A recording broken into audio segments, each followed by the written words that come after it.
قرآن مجید کا نواں سورہ سورہ توبہ۔ سورہ توبہ کے متعلق چند مختصر نکات۔ بسم اللہ الرحمن الرحیم۔ سورہ توبہ موجودہ ترتیب کے لحاظ سے قرآن مجید کا نواں اور ترتیب نزول کے اعتبار سے 113واں سورہ ہے۔ یہ سورہ مدینہ منورہ میں نازل ہوا ہے۔ اسے سورہ توبہ اس لیے کہتے ہیں کیونکہ اس میں توبہ کے متعلق زیادہ گفتگو ہے۔ اس سورے میں بسم اللہ نہیں پڑھنا چاہیے کیونکہ اس کا آغاز مشرکین و منافقین سے بیزاری اور انہیں عذاب سے ڈرانے کے ساتھ ہو رہا ہے، جبکہ بسم اللہ میں رحمت خداوندی کا تذکرہ ہے، اور رحمت خداوندی مشرکین و منافقین کے شامل حال نہیں ہے۔ قرآن مجید کے باقی 113 سوروں میں بسم اللہ پڑھنا چاہیے۔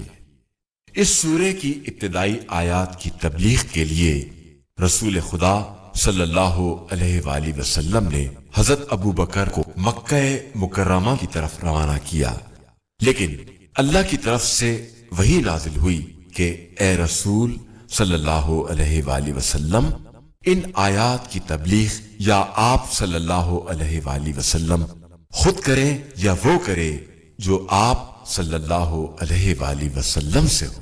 لہذا رسول خدا صلی اللہ علیہ وآلہ وسلم نے حضرت ابو بکر کو راستے سے واپس بلا لیا اور ان آیات کی تبلیغ کی ذمہ داری حضرت علی علیہ السلام کے سپرد کی۔ آیت نمبر 19 میں حضرت علی علیہ السلام کی فضیلت بیان ہوئی ہے۔ جب عباس ابن عبد المطلب حجاج کو پانی پلانے اور طلحہ ابن شیبہ خانہ کعبہ کی چابی کا اپنے پاس ہونے پر فخر کر رہے تھے، اس وقت حضرت علی علیہ السلام نے فرمایا، میں نے تم سب سے پہلے نماز ادا کی اور ایمان کا اعلان کیا ہے۔ اس وقت یہ آیہ کریمہ حضرت علی علیہ السلام کی فضیلت میں نازل ہوئی۔